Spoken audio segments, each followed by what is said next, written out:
Cortez is recognized for 5 minutes. Thank you so much, Madam Chair. And, you know, it's not lost on me that we are having a hearing today surrounding fossil fuel misinformation and disinformation campaigns on the same day that we are scheduled to vote on legislation that has been deeply influenced by the lobbying efforts of the fossil fuel industry. It's a wonderful opportunity for us to be speaking with the CEOs of BP, Chevron, Exxon, Shell, and the American Petroleum Institute. Speaking of which, Mr. Summers, as the president of the American Petroleum Institute, part of your job is to help lobby and advocate and champion the fossil fuel industry. And that includes particularly in legislation before the United States Congress.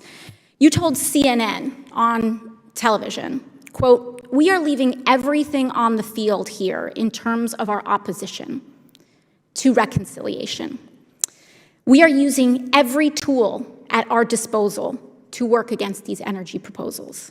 And frankly, Mr. Summers, I appreciate your candor because most lobbying organization heads aren't as forthright and transparent about their efforts to manipulate U.S. legislation. So what does that all-out approach look like? Am I correct, Mr. Summers, that the oil and gas industry overall, including the companies that you represent and members you represent today, has spent about $55.6 million in lobbying within the last 10 months, this year alone? That figure sounds right to you, correct?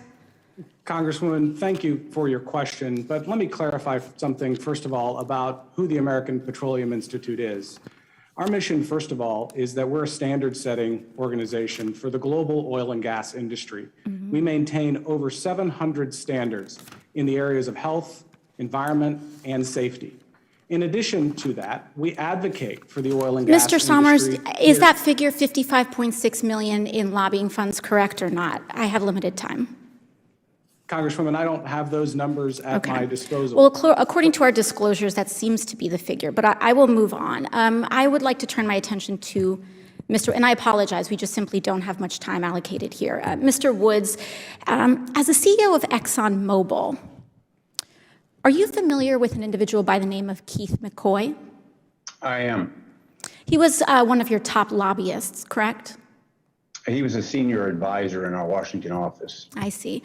Now, earlier this year, McCoy was recorded in a private session as saying, quote, "I liken lobbying to fishing.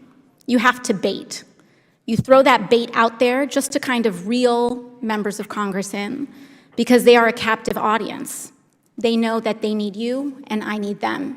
And he also alluded to having weekly calls with certain members of Congress as debates around reconciliation were being formed. Are you aware of these calls? I am not aware of the calls. You are not aware of the calls. Have you participated in any calls with members of Congress throughout this process of reconciliation and infrastructure? I have. You have. Are political donations ever discussed during your calls with members of Congress? No, they're not. They are not. Does your compensation package increase as a result, the value of your compensation increase as a result of increased production from Exxon's refineries? No, volumes from our refineries are not part of my compensation. Is your compensation tied to Exxon's stock price? Yes, it is. It is, and so I would assume with increased value in Exxon's stock price and oil production, that would have a boost in the value of your compensation, correct? My compensation is based on a number of metrics and parameters from environmental, safety, and value creation, technology development. It is a portfolio of responsibilities that the Compensation Committee judges me on. Thank you very much. You know, I think one thing that often gets lost in these conversations is that some of us have to actually live the future that you all are setting on fire for us.